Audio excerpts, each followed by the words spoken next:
Okay, looks like we're live. Okay, hey everybody, welcome to C3's latest stream. Tonight's topic is comic script writing, comic writing versus prose writing. I am JM Hunter, Johnny, whatever I decide if I'm picking another project. MCIC, Identity Crisis, I don't know. But today I'm JM. So we're gonna go ahead and introduce our other creators here, and we'll go ahead and start with Kate E. Lord. Kate E. Lord, can you go ahead and just tell us a brief one or two sentence or however long you want to speak about yourself, and then we'll move on to the other participants. Um, I am a writer and comics creator. Um, I've been, drawing comics since I was a kid. I have a master's degree in creative writing. I've had a lot of publications for essays, short stories, fiction, nonfiction. I wrote articles for a while. I've kind of done a lot. It's hard to put it in two sentences. Okay, and moving on to Jack. Jack, can we go ahead and get your introduction? Yeah, my name is Jack Wallace. I am the creator of Disposable Fiction Comics, which is my own comics line. I'm a writer. I primarily write comics, but I also write animation for Essence Cartoon. And I'm one of the founding editors of the Columbus Scribbler. Awesome. And then moving, last but not least, we're talking to Ian. Hi there, Ian Klesch, writer, most of comics these days, but my history is in film and animation, stop motion, all that stuff, and eventually landed on comics. So. Okay, and of course, Instagram hates me. Thanks, Mark Zuckerberg. You should have left it alone. Okay. Moving on to basically, we are going to talk about the conversation that we're going to have might get into the details of various aspects of format, technical things as far as the different process of writing versus comics and prose. But at the end of the day, we want anyone that's listening or tuning in to know that this is also available to them. Writing in general is available to them, and not to feel like you don't have forward or entry to this awesome medium. Even though imposter syndrome is such a thing, and even though some people might tell you that whatever tell you the most like taboo things that someone could say to kill your spirit and everything like that. So the reason why I say that is because most of these podcasts, these streams, this series is going out to the Global Comics Initiative, and it's a lot of young people that are listening to these or getting access to this. And so those are the people, whether they be young or are inspired to want to do something, but yet have yet to take the plunge like we have. And so that's why, I mention those things so that way they know that this is specifically for them. And then, we can get into the other hierarchy later on if you want to. So, okay, let's go ahead and start with some of the questions here. And let's see. So what initially inspired you all to start writing comics? And we can start with Ian. Since you were introduced last, we're going to let you go first. Sure. So I grew up reading comics, collecting comics, all that fun stuff. Like I said, I went to school for film and theater. My thesis in college was a stop motion animation, and then I just always really still loved comics. And one day I was like, I wonder if I could do that. I wonder if I could write those instead. And then started putting together some scripts and had a buddy of mine who does comics and does art, sketch some stuff up, and then kind of went from there. So. Okay. Well, you mentioned theater. Were you like a stand-in for Henry Cavill? Did you play Superman at all? I have not yet. Oh, okay. Maybe someday. All right. Okay. I was gonna look like Superman. Okay. Moving on to Jack. Jack, same question. What inspired you to start writing comics specifically? I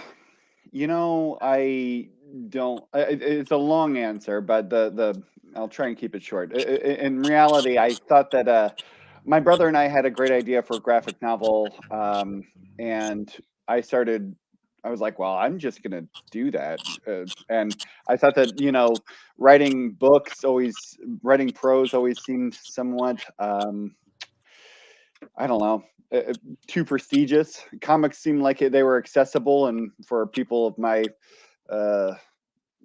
my ilk, I guess.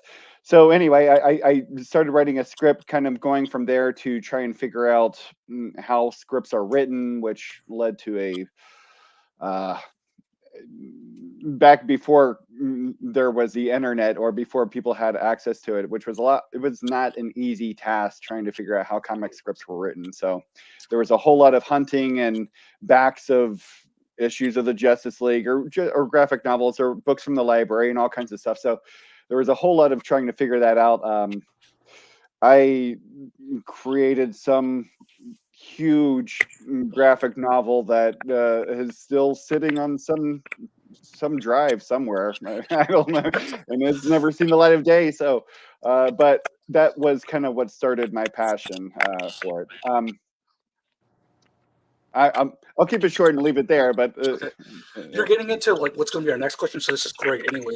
So so your psychic waves are happening. So gotcha. speaking of sitting on a drive somewhere, I think I have like some of my comic stuff literally on those floppy drives. Not the hard disk. I'm dating myself again. I always seem to show my age on the show. The flash The ones disk. that are like big, huge that you can play Oregon Trail Floppies. back in the day, like DOS or some other kind of weird language I don't know about.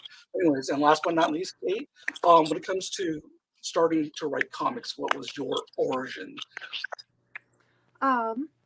Well, I kind of started like diving into like drawing comics before I started writing them. I kind of like had the two spheres separate initially.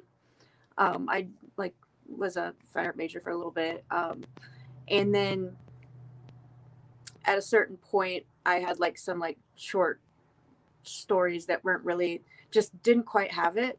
And then I tried like, well, what if I made this into a comic instead of always, keeping them so separate? And I feel like the work came out better because I had a more solid concept and I was able to add in like the themes visually, and it helped me to like think of like, well, what makes it different? Well, there's what you tell visually and what you tell with speech bubbles and like, the heading and so forth. It was, kind of a slow merger of worlds for me. Okay, and then moving on to our next question, and I don't know where the echoing is coming from, but I do hear a little bit of it. There's a gremlin in the machine somewhere. I'm not sure where, if it's one of us, but eventually we'll try to isolate it if it becomes too much of an issue. But Kate, we'll stick with you. So how is comic writing different from regular writing? So like, for example, when it comes to comic writing, would you say where would you say the descriptive aspect of writing in general is more prominent? Would it be comics or would it be novel writing? I think that's kind of like a general question, but just for our young listeners and stuff like that. Yeah, well, with prose writing, your words are the only thing there is, so you're painting the picture in their mind. But when you're writing a comic, you're kind of just laying out what's going to be told visually, so you don't have to like make it as pretty of language, and you can be a little more blunt about things. But also with comic writing, you're going to like explain out certain subtleties that are going to be not super obvious in the comic, like the subtle nuances, whereas in prose, that would be too forceful of putting things out there, if that makes sense. Yeah, for sure. And Ian, do you want to kind of weigh in on that as far as your experiences with descriptive writing? Yeah. between the two formats? So I mean, my history's always been with visual storytelling. I mean, of one kind or another, right? So I tend not to do a ton of prose. I've done it in the past, but what I really enjoy is more the coming up with an idea and then just deciding how to show it visually. And I think because I only write, I don't do the art for anything comics. It's nice because you get that collaborative feel as well, right? So I have an idea in my mind of what it's going to look like, and then I put it down on paper and hand it off to the artist, and they come back with something sometimes entirely different. And that's kind of exciting in that sense of that I try to only put down what is truly necessary for it to be there, and then sort of let it grow from that sense. If you're doing prose, right, you are as Katie just said, you're the entire visual image that's presented to the reader. And unless I'm working with another writer on it, it's just me. I really like the idea of collaborative work in that sense. And part of how I fell into comics was Will Eisner's got the book, graphic storytelling and visual narrative, and I was like, oh, okay, so this is apparently it's the same idea. It's just another form of visual storytelling. But that makes sense.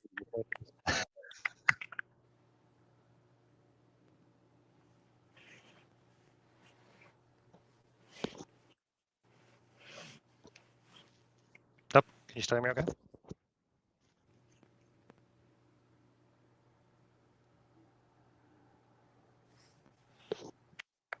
Hunter, you're muted, buddy.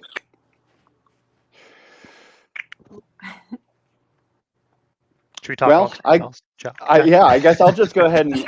So, I mean, mine was. I think that the weird thing about the difference is, a lot of it is your description. When you're talking about descriptive language, you still have to use this descriptive language, but the question is, who is your audience? Is it the artist that you're writing for, or is it to the reader themselves? There's a lot of, I think one of the biggest differences that you can see is the difference between both timing.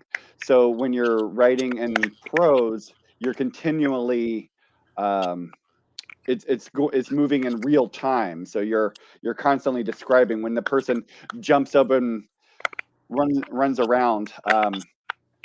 They're jumping and hiding and being chased by the bad guy or whatever it is. When it comes to comics, you're really defined in writing specific. It's like you're writing a picture. It's like you're looking at like a photo album, and you have to describe every photo in there. So that's some of the really, I don't know, some of the more interesting parts of, or some of the major differences, I think, between writing for prose and writing for comics. Okay. Jack, to that. What? Oh, do you mind if I was going to say to Jack's point as well? Like, you've got the idea of what's on that page specifically matters a lot more than it does necessarily with a prose, right? Where you're not going to necessarily see it's just text. You're not going to necessarily get a spoiler on a page by flipping over. Whereas within comics, you have to worry about that page reveal of things like that. Are you going to give away your big moment by having it on the same page of what's already there, right? And things like that. So you have to sort of think of that pacing from that sense as well. So. Yeah. Okay. I think we've got a handle on the audio too. It sounded like the cat, like someone's kitty was eating. So, but that's cool. Okay. All right. First world problems. So I'll weigh in a little bit here regarding the question as far as comic writing and prose or novel writing, especially as a writer artist and one that does both jobs sometimes together. Sometimes I only want to do one job, right? One or the other. But what I feel like is like whatever ride you can get that gets you to the dance, as far as a creator goes, whether it be writing it on prose first. And Kate, we talked about this the other day at the meetup. If you have to go long form and then break it down to an outline form later on, just to get out the idea dump, and then format it for scripts, And then there's some artists who, on interviews, who will mention highlighting. Like an Alan Moore type of script, they're going in there with a highlighter and only highlighting what they need to draw, you know what I mean? And like a letterer might only highlight what they need to worry about, the dialogue and the sound effects and things of that nature. So that, as far as formatting goes and technical types of things. But yeah, what I find these days is that whatever allows me to get things out and move forward, as opposed to like getting stuck in, well, this is just prose, this is just that. Nowadays, sometimes the hybrid is just straight to thumbnailing or not even writing. And yes, I do regret it sometimes. It's like, I should have wrote that out, probably thought that out completely. But so anyways, yeah, so now I've got pet problems. But anyways, moving on to the next question. Did we get everyone, by the way, as far as this question goes, as far as prose? And we did, all right, okay. So the next question is, how do you start your script? Do you outline, which is kind of something I just segued into naturally, I guess. Do you just start writing page 1, page 2? Jack, why don't you take this one first? I I have a page layout, and I almost always set it up to 6 panels. I kind of cheat in that I really almost every script that I write, I usually start with, page 1 underlined and then 6 italics, panel 1 through 6. I find that 6 is kind of, I will then kind of add to and subtract depending on what I'm going for and where I want the page break to be. If I'm trying to build up the tension, I will add, or build up the speed, I will add a few more panels. Or if I'm trying to slow it down, I'll make them less. Depending on what I want the person to have, or what I want the reader to go through. Is it a splash page? Are they supposed to be kind of awed by this? Are we building up in an action scene and making it faster? What am I trying to go? But typically I start with, just 6 panels, and honestly, most of the time I don't even, I go back and I format it afterwards. A lot of the times I just write what is ever in my head, whether that's a dialogue or whether that's the scene or whatever it is, and then oftentimes I'll go back and just reformat everything, just because I find that you kind of, once you get into the formatting and getting too far into it, you kind of break your concentration, and it's a lot easier just to get everything out onto the page and then kind of figure out where everything's going to lie afterwards, personally. How about the either of you or anyone else? Do you have to start on page 1? Like you have to crack page 1 to get going, or can you just start whatever is screaming the loudest? Like inkers, for example, or anyone that's about at the inking stage of their comic, they might go for their favorite parts and jump around and make the more interesting parts before going to the more tedious aspects. They have that luxury. But when it comes to writing or like as the originator, so to speak, of the idea or the concepts, I'm wondering if it's the same for any of you, Kay or Ian. Anyone can jump in on that one. You want to go first? Jump in. All right, Kate, you're jumping today. Okay. Well, I mean, I've only done comics in shorter length, to be honest. I mostly do like short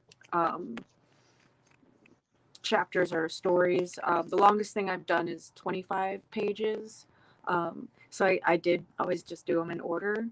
I have taken prose at a different approach, where I have just jumped to the part I want to, intending to go back to the other part if I just wasn't feeling it at the time. But with comics, I've kind of always done them in order. Well, 25 pages of script is nothing to sneeze at.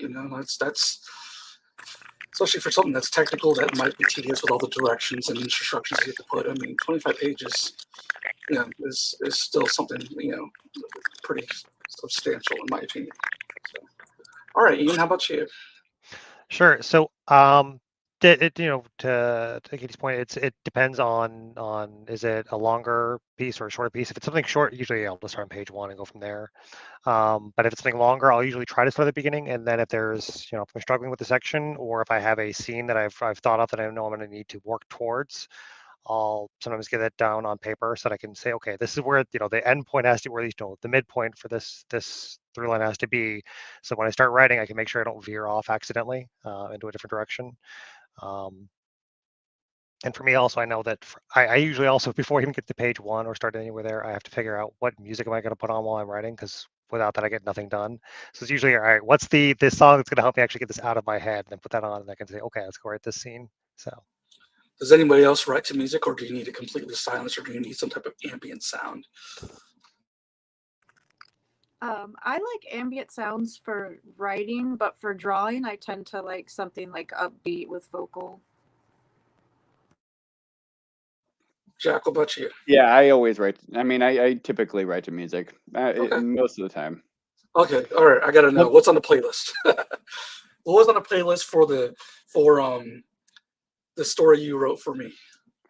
Oh, I mean, it's always a grab bag. I mean, there's a lot of the time it's, I typically, like most people, I tend to like the ambient stuff. I find that if I'm listening to stuff with words, then I start typing out whatever the lyrics are, and that becomes kind of a big pain. So I usually go with wordless stuff. But on a separate question, I would be curious how, and I'm going to take over the mantle as a question asker for just 1 second. No, go for it. I'm flexible. Before we even get to the actual page one, I'd be curious, do you all set up like research? Do you do like bullet points? What other work do you do before you start work on the page? Or is it just go for it and see where it goes and then look for help later on? So, like, are you like Batman? Do you prepare everything so you can take on everyone in the world? Go ahead, Kate. Is the pants are a plotter question. I'll do bullet notes if I have like research and like certain things that I definitely want to include. I'll do like bullet points, and then I'll have like another list for the specific page and kind of try to make sure I get everything included. So yeah. I do none of that. I write no notes, none of that. Occasionally I'll put things down if I have to, like if it's a complex piece I have to put out there. But I was once accused of being aggressively ADD. So if I have to sit down and do a whole plot line, like a whole plan, it's going nowhere for me. I'll end up only doing that. So I'm a little bit in the middle of both. Like you, I can sit there and be. It's almost like I'm all about energy and momentum. Like I'm such an energy person. Like I have to percolate and let things just go, and then it's like charging up, and then boom. So sometimes I'm on fumes. Like I don't have that burst, and the engine's not working. So then that's when research would come in, Jack. Like and having to plot. Then it's okay. Now I start to feel more comfortable with the subject matter. Now I feel more grounded because I have the facts or the research I can default on at anything if I'm running up short. You know what I mean? So I do feel like if I'm more prepared, like if I'm writing essays, which my essays, I approach it almost like comics anyways, right? I approach everything like comics, sequential wise. And then the more of an outline, the more fleshing, the more ABC clustering and all that kind of stuff, answering all the W's. I always say if you answer all your W's, who, what, where, when, and why, you tend to find your how. You know what I mean? And that's what I try to tell students is like answer them in any order, doesn't matter, just dump. And then if it asks more questions, then answer the W's of that question. And that question eventually you start to link out and everything like that. But then pulling it all together does. And sometimes you just have a piece that just is really with you and you can just go ahead and go for it. But I usually find that even in those cases, maybe I get a page, maybe I get a little bit of paragraphs, but eventually I will run out of road, I guess. Then I have to start paving it again. That's how I work. But I mean, I'm not the best example for anybody of how to work. So, as one quick follow-up, how many of you have your story completed in your head before you put anything to paper? Or is it I have an idea, I'm just going to go ahead and write it, and then we'll see where it goes? It depends on the project. I've done it both ways. Same. I think it kind of depends. Like if you're doing something really, really short, like a 4 or 6 panel comic, usually I have a brief idea and I just start writing it to see where it goes, right? And see like, okay, I know my punchline has to be here or whatever, whatnot. And have maybe you're working towards a punchline, you're working backwards from it. If you're working for something longer that has to have a set ending in mind, usually I'll have a brief overview and maybe a rough midpoint of where it has to hit so that I can go from A to B to C. But A1, A2, and all that, I usually sort of let it see how is it going to work out as it's writing. So for me, I think I'm too meta in a lot of ways. And Jack, I think you could testify to this. I might think I have a really good idea, and I think I know where it's going to go and all that. And then I send it into the scribbler, and it's like, actually, that wasn't that good of an idea. It's like, I probably should have fleshed that one out a little bit more and prepped that one up a little bit more, give it a little more of a body, and all that. But at the time, it's like, wow, this is great, very experimental. Wait till they see this. So, yeah. As far as meta goes, for me, almost everything is connected and changing and interlacing, and it's just world building constantly happens. And the web, I get caught in that web. I always think of myself caught in a tangled web because of meta and playing around too much, rather than just go ahead and just sticking with this particular part of whatever universe it may be. Play connected dots later on, but I wish I would be able to just go ahead and go for it and everything like that. So there's some decluttering that has to happen for me personally. But I mean, I almost always, I typically have the whole thing from beginning to end. Maybe not the dialogue, maybe not the full fleshed out like every detail, and especially I'll have the beginning and a strong ending, and the middle is kind of we'll figure that part out. But um, yeah, I don't know. I think everybody works at it a little bit differently, and especially if you're doing longer work, it does become, you can't have the whole thing. But there are people who I know a lot of people who don't have the ending in mind when they start out, and to me that is terrifying. Like I need to know where I need to know where the boat lands before I'm getting on it. That's a personal thing. I will drop the hosting and lead it back to you, Hunter. oh no, that's great. Those are great questions, and I'm glad we were able to expand on that. I feel like just talking about this particular part of writing, we could do a whole show just on these elements without any other further questions, because it's so interesting to see how everybody else works. But more to your point, that's like, I don't think about the cover till after I finally get to the exhausting part of the comic, the 8-page comic, and then by the time I do the cover, I have nothing left. And then it's like, maybe I should have done the cover first. So I totally get that. And sometimes the ending, it's like, I didn't even think about the ending or the resolution. And I think sometimes Hollywood does that too, and then it's just like, wow, that landing, not so much. It's kind of like the greatest American hero, coming in and flying around. So, but Ian, did you have more to weigh in on that, or just in general? I was going to say, to a certain point, I think it also depends on your genre. Like if you're writing a mystery or a thing like that, you have to have somewhat of an idea of what are you trying to solve to some degree. So, but if you're writing a longer comedy, usually I have no idea where it's going to go. I just know, like, okay, this is working so far. This vein is working for the jokes. Let's continue to follow that for a bit, and then if that no longer is paying off, let's switch and try something else, right? So I think the story itself greatly determines how much you have to have planned ahead of time as well. So, speaking of genre, before we're racing through these questions already. So, Jack, you also had something that you wanted to weigh in on there at the end, after, based off of what Ian was saying. What were you going to say? I was just going to say that I agree with that, and a lot of the times it'll change too. You think you have an idea of it, but as you kind of work through the story, you realize that that's probably your characters are more grounded, they're more built up, so you have a better idea of what they would actually do in that situation. So you've gotten to the point now to where that's maybe they would do something this way. Like it changes as you've moved with these characters for so long. It changes the destination. Yeah. So Ian mentioned genre, and I kind of wanted to get into that. Kate, we'll start with you. You've been reviewing literary, examples and stuff like that on your social media. You've been sharing quite a bit of literature in one form or another. But if someone were to ask you, what genre do you feel comfortable in?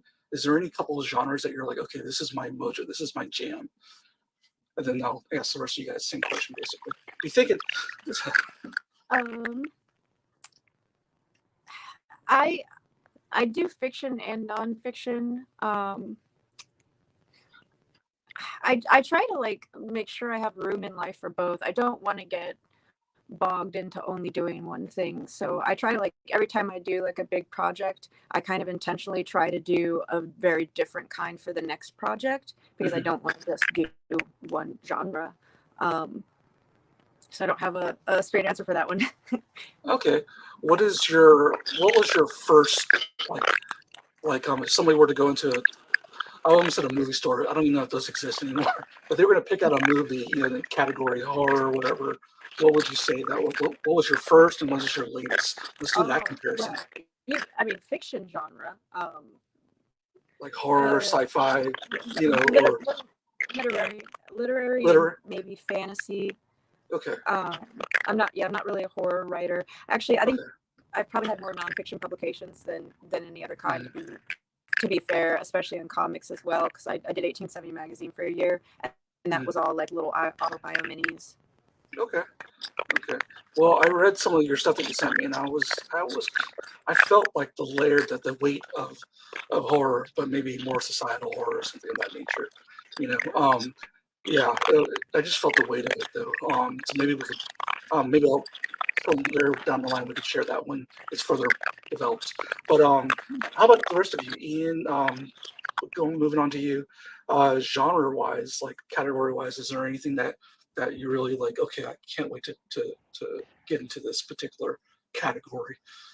I don't know. I tend to jump around quite a bit. I mean, this the last three things I've written went from comedy to dystopian sad. The next one was horror. Right now I'm working on a a long form mystery. Under a pseudonym, I write a weekly web comic that's all comedy and whatnot. So I think I really enjoy comedy. I really enjoy writing goofier stuff and shorter things. Like again, I think it probably tickles the ADD part of my brain because it is quick, quick and rapid fire. Um, but I think I really enjoy character-driven stories quite a bit. Because I like getting heavy on dialogue and things like that. So And of course, your work at the your journalism at the Daily Planet, right? yeah, of course, yeah, that too. Okay, I can't let that go. Sorry. Okay. Now, cool. Yeah, a writer writes, right? So, Jack, how about you? First genre that you experienced, and then maybe the latest genre, and if you I have a mean, favorite. I mostly write sad stuff. I'll be honest. Tragedies are my bread and butter. But I mean, I did a special fiction, so that the second one was specifically trying to jump around. So we did 5 different books. There was a book of doomed romance. There was a book of comedy. There was a book of crime. There was a book of horror. There was a book of competition. Um, which incorporated things like a Western story and a virtual reality story. So I really try to. I mean, my favorite genre. Like I really like. I like horror a lot, and it's probably one of my favorite genres to consume. But I also really like comedy. I feel like there's no easy one to choose. I don't do nonfiction as much, so that's probably one I would say you probably won't find my work in. But I'm pretty much game for anything else. Okay. As far as for myself, I would say that I'm kind of like, especially now at my age, I'm kind of more like, this again, this sounds really bad, but I have a bucket list of things I want to accomplish or try. You know, I mean, as an artist, I would have a bucket list. As a writer, as a creator in general, I would have liked to have like, okay, that's a feather in the cap. You know, so now I can look at just different types of writing or genres or different type of accomplishments that might already have like a framework. You know, so maybe I would like to have something in the New Yorker. You know, or maybe I'd like to have like a memoir. You know, and as an essayist, that's where I think most of my true tonality comes out, my authentic voice, because I feel like we all have an authentic voice. Like you kind of just feel it when you're writing. It's probably easier to get into the flow state. You know, things probably resonate a little bit more, and it might be your true inside voice as opposed to whatever facade you put out to the public, dealing with whatever you have to deal with all the stimuli. That's just my bro science opinion right now. You know, but I could be totally wrong, and I accept that. But whenever I used to write, when I started out as a kid, I was writing superhero stuff because that's what I was into, was superhero comics.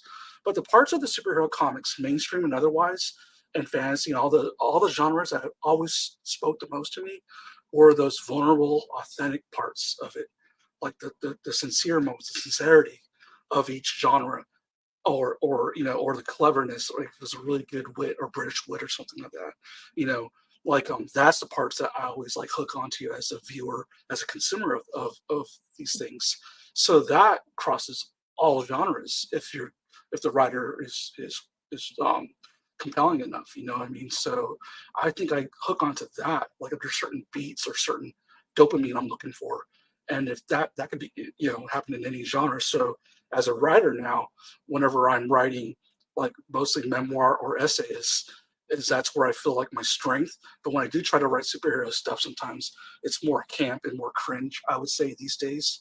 You know what I mean? But then also social justice, I say, kind of marries more closer to the essays and memoir stuff or journalistic type of stuff, though. So, and then the meta stuff is just me using my philosophy 101 class, the only one philosophy class I ever took, and you know that just kind of branded me forever.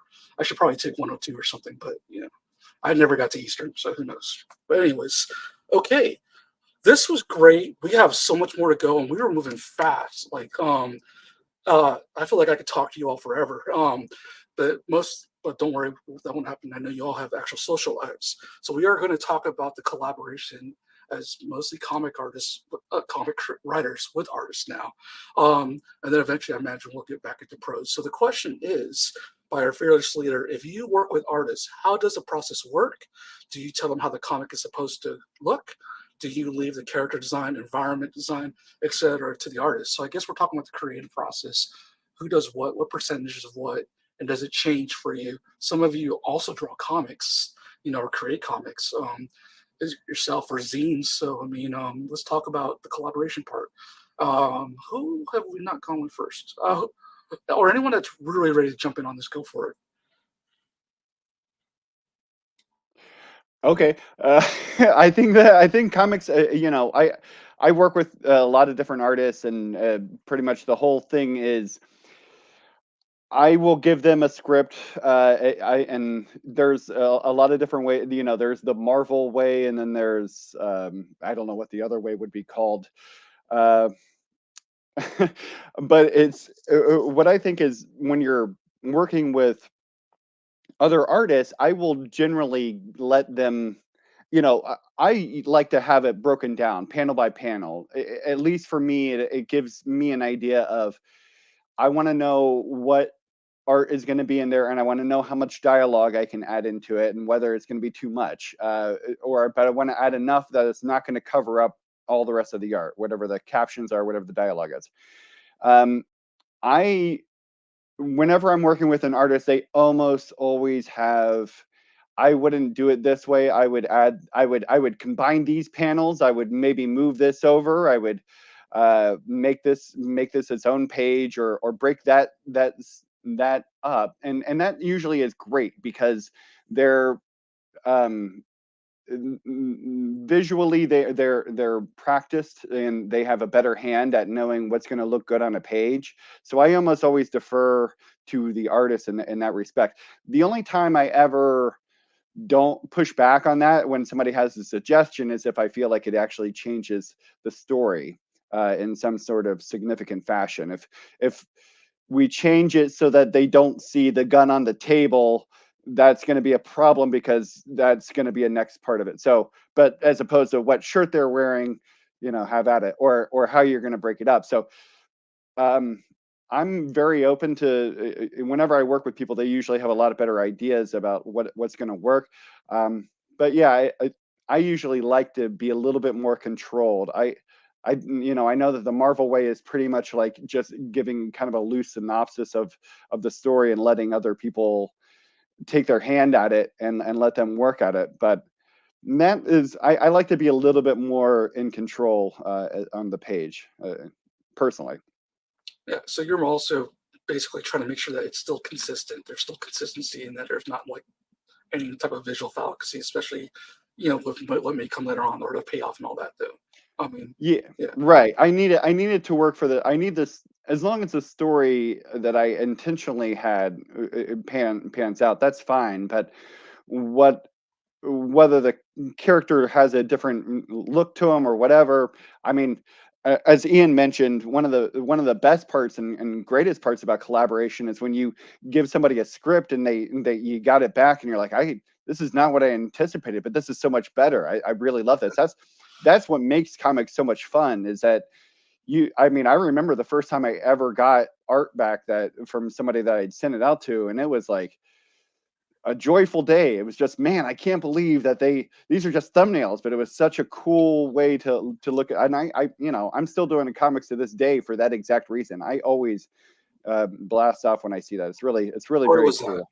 What story was that? The one that first the first one I ever saw, it was a short fiction for one of my first ones called Run for Your Life. And it was like a short story about a CIA agent or a secret spy organization. People had to like run across town to try out for some sort of secret spy organization. Cool. So as long as the artist isn't trying to throw in a Christmas tree, then you're good. Never gonna forgive yourself, are you, Hunter? No, I couldn't believe I was, like I said, I was stuck on stupid. So as a person who's actually drawn to Jack's script and to Jack's writing, I just kept thinking Christmas tree. I was stuck, but it was just a regular tree because it was a gnome story, for the gnome anthology for the Canon Rights gnome anthology, and I just kept thinking it's a gnome. It should have a Christmas tree, and it was like it's not a Christmas tree. I don't know how many times he took until I finally was like, oh, okay, it's not a Christmas tree. Right. I feel better now. Now I can draw this even easier. Yep. Yeah. So I get my own way. So moving on to Ian, and then we'll follow up with Kate. So I'm sticking with the writers, and then we're going to talk with the writer artist. Kate, you are a writer artist, so I want to make sure we give time for that too. Ian, how about you? Yeah. So repeat the question, or you got it? No, I've got it. So Okay. I mean, collaboration is I think a huge benefit you can have in art. Ben Gorillas is big on saying, because they do a ton of collaboration in all their music and whatnot. They're big on saying that art is good when you make it. It's even better when you include others and bring in ideas you wouldn't have had on your own. And I think it's one thing that's fantastic with comics versus prose, right? Whereas I'm truly saying, this is my idea, I'm going to bring it to somebody else, and then they're going to bring it to life to some degree, right? And it means that I have the opportunity to be surprised by my own script, which is pretty cool. And I have done all the different methods, right? I've done ones where I have written it all out, and I have gone and I have thumbnailed every single panel, including where the bubbles are going to be, the people are going to be, and say, here's how it should be drawn, because it was somebody who didn't know what they wanted from a script.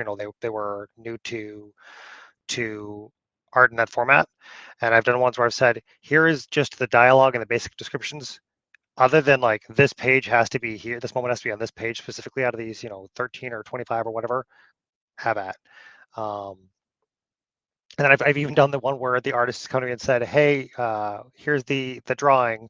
I don't know what the joke will be, but I like this visual setup. Can you do something with this? I'm like, sure, we'll put in some stuff to make it work.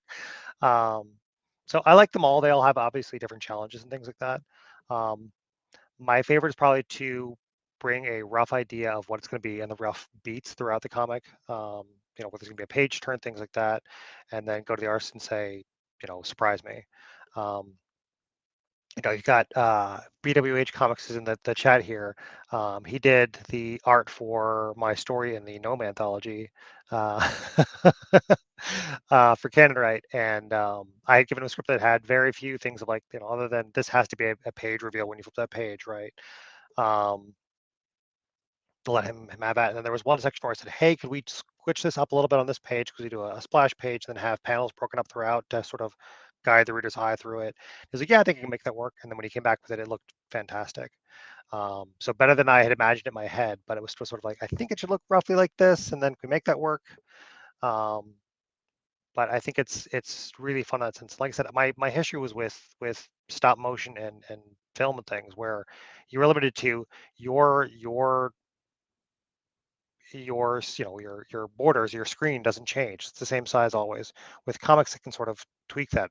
Even if it's in print, I can sort of have that change and shift and change the pacing of it. And then if you're doing it online, you can change it even more, right? You can have any size or any way you want to do it. You can have the old scrolling comics where you just go all the way down straight. So yeah, you're a slave to the aspect ratio when it comes to film and things of that nature, or storyboarding, which sometimes I kind of like. I think it's akin to the 9-panel grid, like the Alan Moore Watchmen, where it's like, okay, we're going to go with the standard frame, but we're going to see what we can do within the contents of those frames and still tell a story, which is a very nice challenge. Sometimes I like challenges that let me paint myself out of the corner, or you know what I mean, and then work my way Yeah. out of the corner. That's to me is the thrill of the hunt. You know, that's why I do so many different things. But I don't want to get into me too much because I definitely want to talk to Kate. Kate, we're talking about collaboration with artists, writers, and all that. Though, you're gonna have to clue me in. Have you written for other artists, or are you mostly just take on the art towards yourself? I have not written for other artists. I have had editors give me feedback and had to change things. I've had that experience, but I mean, the editors kind of like saw things that I didn't see, like stuff that needed to be explained more thoroughly and made more clear, including like a couple typos, which I can see where if it had been me sending the script to somebody else, they would have caught those things. Versus when it was just me by myself, like I missed some things, and like that second set of eyes would have probably been helpful. Now let me ask you this: do you see yourself ever wanting to try to draw to somebody else's words, or are you interested in trying to what do you call it, or write for another artist? Like either or. Do you see yourself wanting to try either of those roles? I would. It's not exactly something that I'm like, super on my like list of things I want to like achieve. If it was something that paid, I would. Yeah. But it's not something I'm like super like chasing, if that makes sense. I have done like commission work, which is like kind of, oh, you know what? I have done a commission comic. It was just like a one pager. Oh, okay. What was that? I guess I have. Okay. They kind of explained like one was like a joke, and one was kind of like a PSA for people getting requesting medicines with doctors without knowing about them. And he wanted the woman to look more like bougie, and I had to kind of redo her. But otherwise, it was like just the basic concept, and then I kind of had the freedom to go with it. And then when he said he wanted it a little different, then I made the changes. But I'm sure it's very different when it's something bigger. Yeah. One follow-up question for Kate. Have you ever written has the artist or the writer Kate ever written the artist Kate into a corner? Like, have you ever written yourself into like, oh, why did I make this? Why did I make this so hard on myself when I was going to be the one drawing it? Yeah, your future self. Were you not kind to your future self? Is what Jack is basically asking. Right, things that are going to be hard to draw. Oh yes, I have, and I'm like, oh, why did I want to? The first scribbler I did, there's big like wooden sculptures that were supposed to be like from trash found in alleys of like furniture, and I was just like, oh god, why did I want to draw that? Like that is like a lot of like studying boards and trying to put them together. Like, Right. not the funnest thing to draw. Awesome. Well, to wrap up this particular section with a collaboration, let me ask you, because like I jump both fences, artist and writer, right? So as writers, and what's prompting me to ask this follow-up question is because I was reading one of Jack's scripts and I was like, I want to draw that. Did anyone draw that yet? And he's like, no, it's open. I was like, I want that. And the reason why I wanted to draw it is because the way Jack described there was so many different textures layered throughout the script, right? The script wasn't dense, it wasn't a lot of words, but just in each little panel description, there was going to be almost all the elements represented, all the different textures. And I was like, that would be very fun to get into noodling and all that as an artist, especially given that some people, describe my art as like an engraving type of style, you know what I mean? So it's like, oh, that would be, we're getting all the elements. And there were also different type of cultural aspects, whether or not intending to do that or not, Jack. I was like, well, these are Celtic rocks. That's cool. This is more of an indigenous style with the wood right here, et cetera, et cetera. I was just basically, the reel was going in my brain as I was reading through. I'm like, I kind of want to draw this. So as writers, when you're writing prose, you are obviously being descriptive. You're creating, you're crafting the world, maybe lush environments or dread and things of that nature. You're setting the mood. Tell me, if you can, the feeling of doing that versus trying to invoke maybe the same dopamine or feeling, but keeping it brief for a comic, knowing it's going to go to somebody else's hands that has to illustrate that. How can you convey?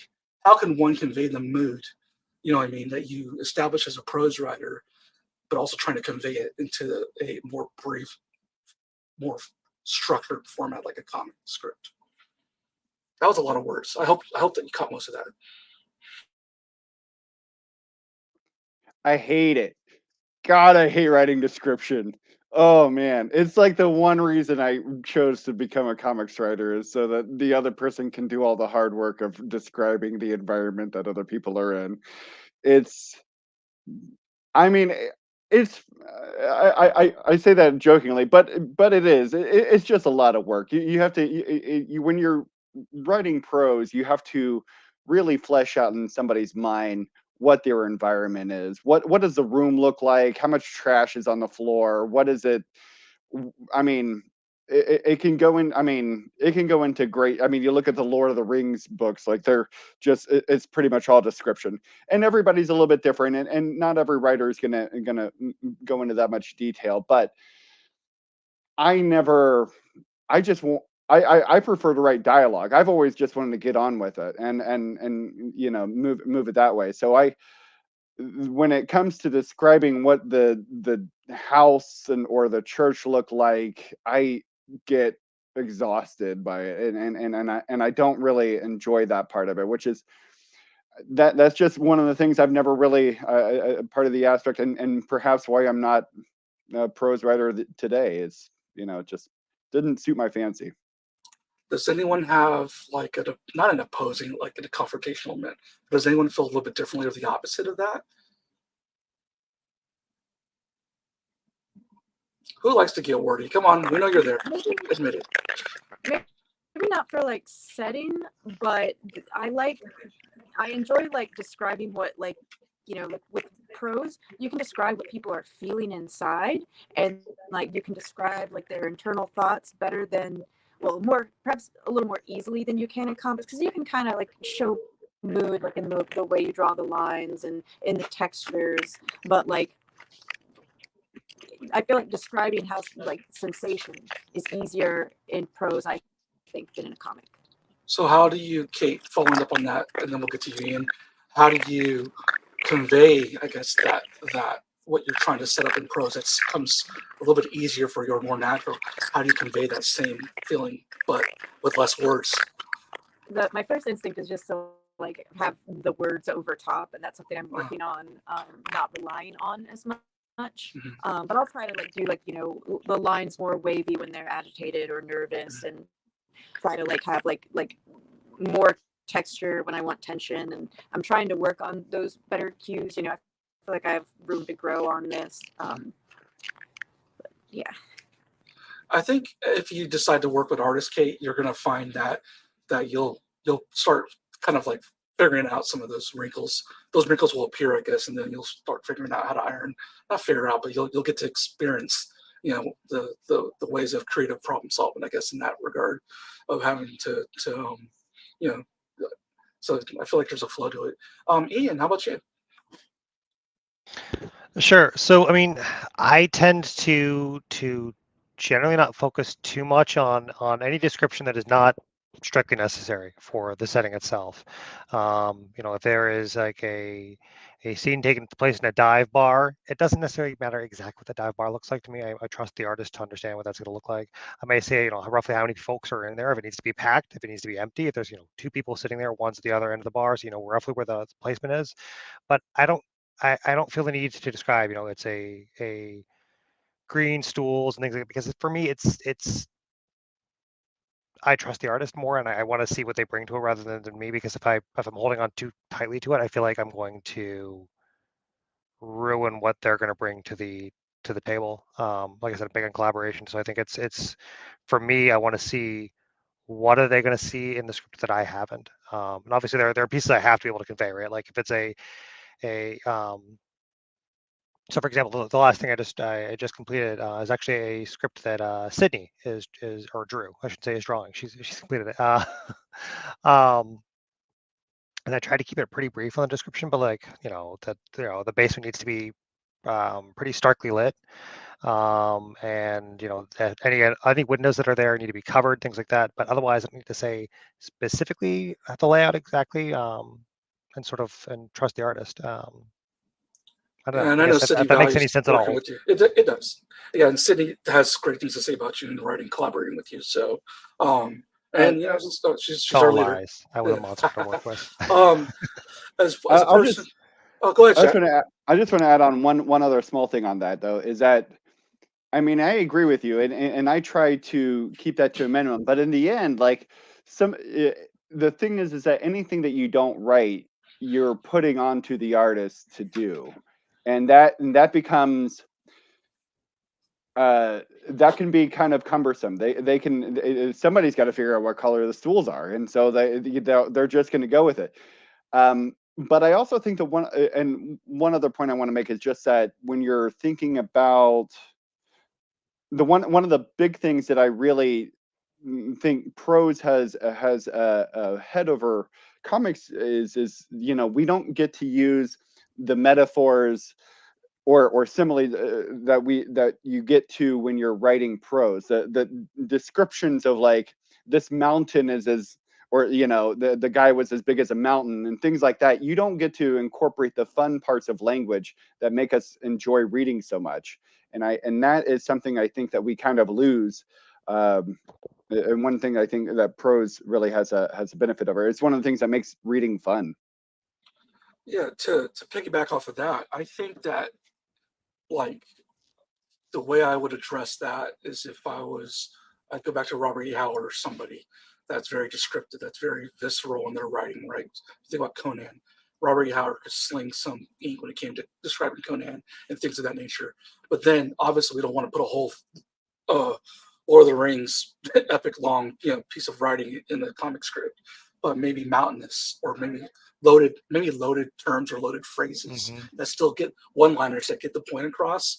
So that way our artist also isn't bored reading the script and it's so technical or so, But so I think those kind of things, almost like a bit of Mad Libs or whatever, can maybe bridge the gap a little bit. Obviously not the same as full-on reading and the full-on engagement experience, but maybe just keep the artist in tune. But working with Jack, what I do like is the fact that there is room to breathe. But as a artist, writer, whatever it is I'm doing, I find that sometimes I do need to be held by the hand. That depending on where my energy level is at, sometimes I'm like, oh, there's all this open space for me to inject all the stuff I want to put in as an artist. So I have freedom to expand. Then sometimes I'm like, yeah, I wish it was just spelled out for me because I don't know what this is. So it really comes down to where I'm most comfortable or familiar with. If it's something I'm not familiar with, that is more research I have to do then. I mean, sometimes it's fun. Sometimes I'm like, I just want to draw it and be done with it. So. Well, I mean, I can say that in writing for animation, like I've definitely tried getting away with the same stuff that I've tried writing for comics, and they're like, no, you have to really do way more, man. What is this? Is way too light. And okay, let's describe the arches. Then I don't know. Let's work on it. But yeah, I mean, there is a higher expectation, I think, when you're in those sort of situations. Yeah, it's really spelling it out. Oh, we love to say the animation studio. Is that okay to say it? No, yeah, Essence Cartoon.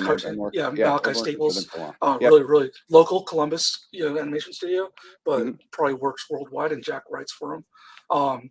So really, really good people. Okay, did I get everyone in regard to that question, the collaboration process, art and all that? Okay, I didn't want to skip over anybody. So one of the last questions as we get towards the end here, we were going to share samples of the script and all that, but we're kind of running out of time. And at the same time, we kind of just were able to fill that up with just other talks. So if it's okay with everyone, I might save that for a follow-up or maybe one-on-one interviews. Is that okay? That way we can better maybe format the stream for that. Is everyone okay with that? Okay, because I want to make sure I'm keeping your time, in mind too. So back to comics. So there's two last questions. What is the best advice you were given about writing comics specifically? Kate, let's start with you. I was at I think it was Gem City Comic Con, and I went to a panel, and one of the creators said, with comics, you either have great art or a great story. But if you have both, you're golden. And then you went on to say, you know, there's comics that are stick figures that have won awards. So, you know, if you're, Was that you know, me? obviously, if you're teaming up, you have the Okay. possibility of having great Okay. story and great. Sorry, it But sounds like it- something I would say on a panel. I say that all the time on a panel. That's why I was like, so I'm curious what panel that was. If it's so maybe I was skinnier. Maybe it was me. Was it me? Did you do Gem City Comic Con? I've done it 10 multiple years ago? times. Huh? Maybe. Yeah, sometimes Victor will grab me, out of the, to go to a panel. So, anyways, but no, stick figures. That's one of my philosophies. Sorry to get on a tangent, but it's true. You can have great storytelling or a great thing created just by using stick figures, minimalism. So, anyways, okay, sorry, tangent. But yeah, same question to everybody else. What is the best advice that you were given when it comes to creating comics?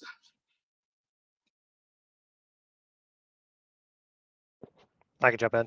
I think it was write what you want to read, right? If it's not a story that I would enjoy reading, then why am I writing it?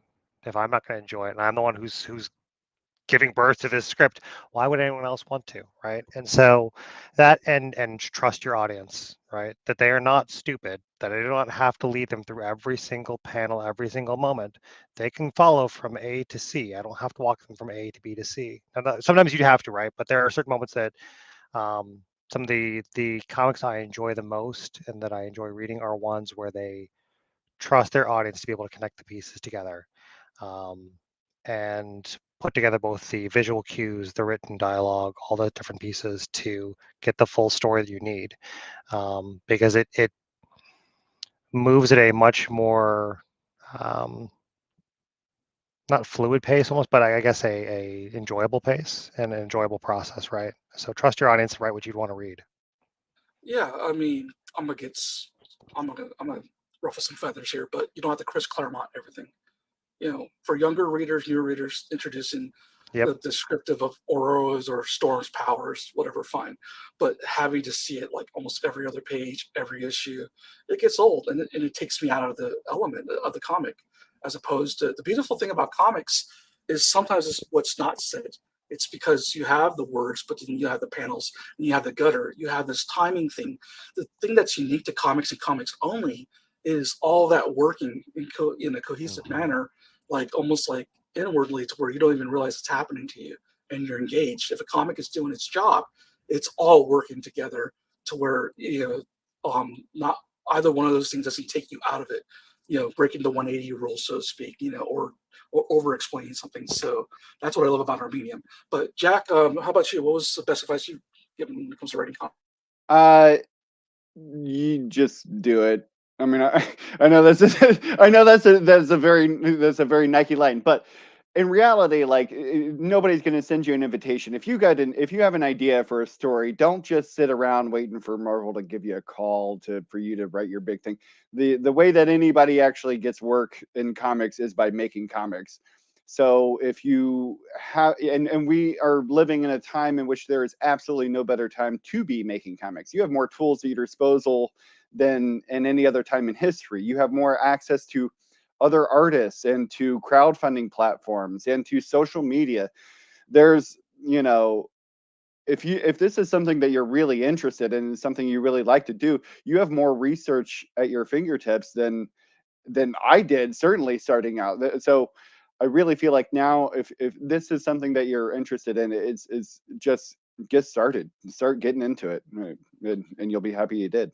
We also have a lot more distractions. Sometimes people just forget to write. Like myself, I'm guilty of this, being overstimulated with so many different tools and things available, that it's like, wow, what happened to the actual creating part? What happened to the sit down and write or draw part? So I guess piggybacking off of that question, what percentage, if we were to 80-20, whatever, if it's somebody research versus somebody actually produce, like how do you all stay on track? Jack, you want to Yeah, continue, and then we'll move to I everyone mean, else? that's a tough question to answer. I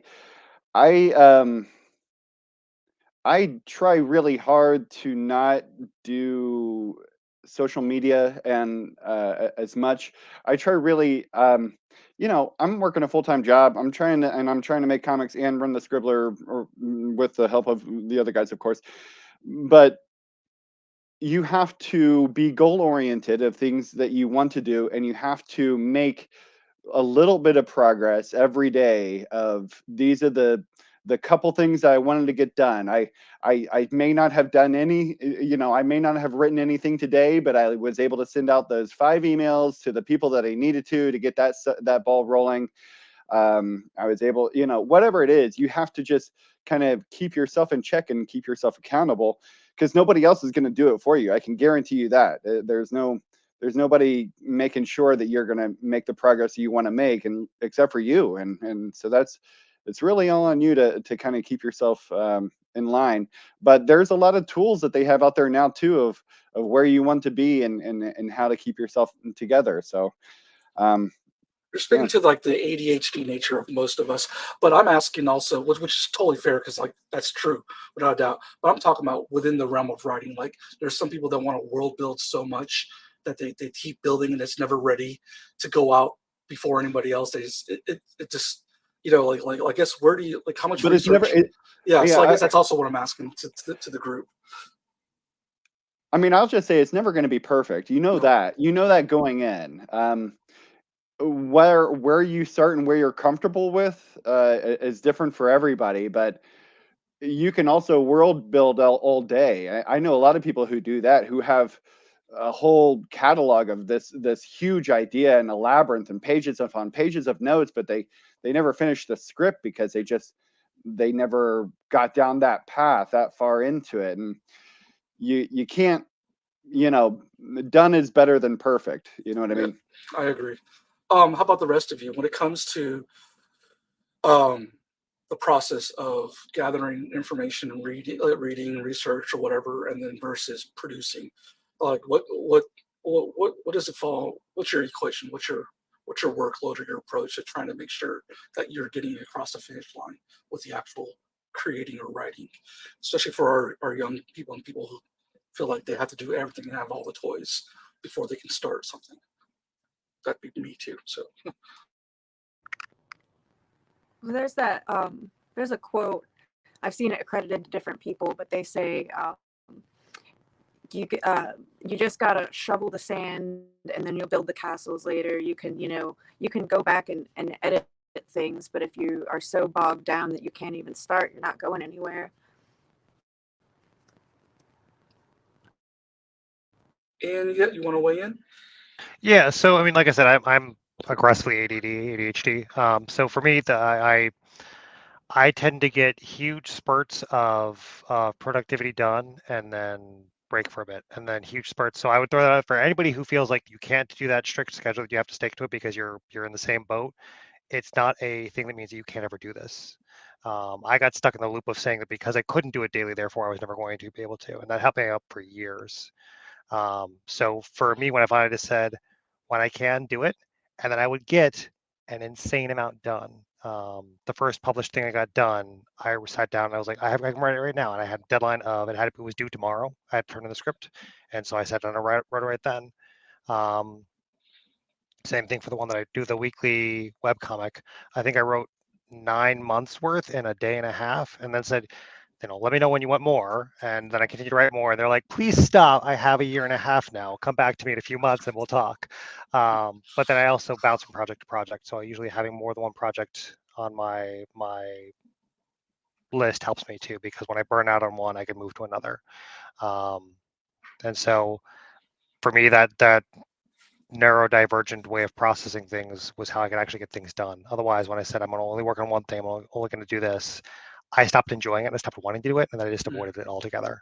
So I would if it love makes to any do a sense. follow up. Oh yeah, makes total sense. I would love to. In fact, so much sense that I would love to do a follow up one day with like neurodivergence and our superpowers. You know, of what type of structures or things we put in place to try and get things done, because I feel like there's a lot of people out there that can resonate with that. You know, more so than you know.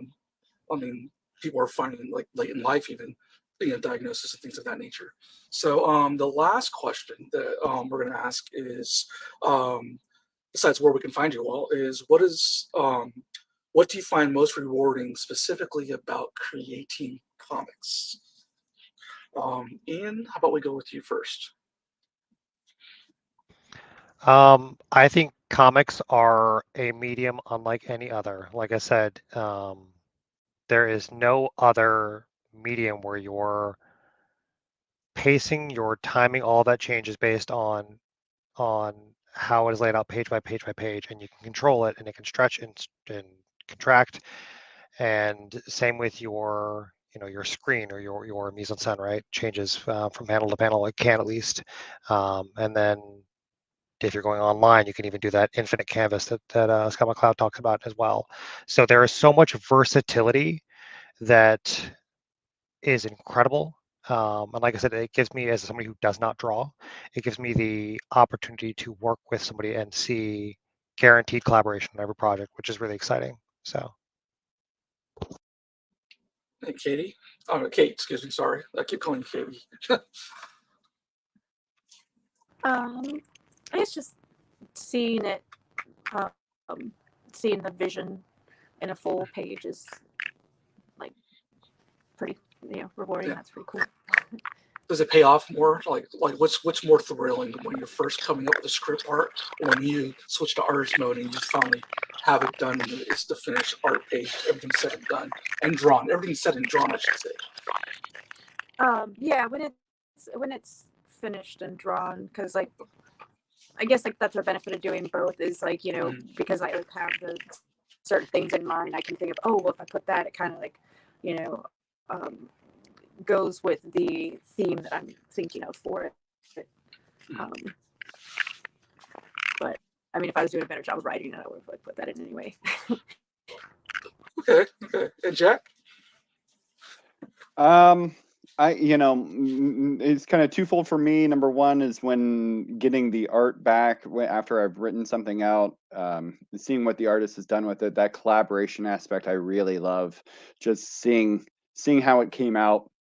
And then I think the other part is those rare times you don't get to do it often, but whenever you get to see somebody enjoy your work is really thrilling. Like I wrote a graphic novel that was kind of meant for younger adult or younger kids, and I got to watch my nephew consume it in a one sitting of 2 hours, just watching him just sit there and plow through it and really enjoy it. And I remember one time at a table, I was watching some kid had come up. So he was probably a teenager who had come up and was looking through some of the books, and he looked at one of the comedy books and was reading through it, and you saw he kind of snickered and laughed. And I was, yeah, that was pretty good. And then he set it back down and he didn't buy it, but still. I thought that I was like, man, that's still great. At least if you can catch somebody with a couple jokes or something like that, just you don't get to enjoy that as a creator because you're never unless you're watching people read your work, which you don't get to do that often. But when you do, or at least when they tell you that they really enjoyed it, there is when you know that somebody actually consumed it and enjoyed it, that's a big thing for you. So speaking for myself, I think I sound like a diva when I say this, but I think it's the initial dopamine, the creative part of coming up.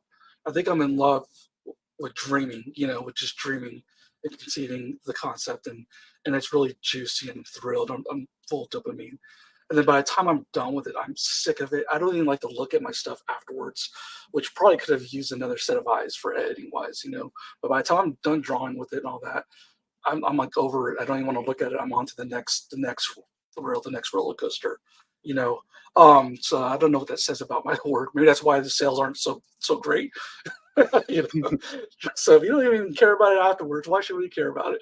But then on the rare occasion, I rarely ever get feedback on the work when it does sell.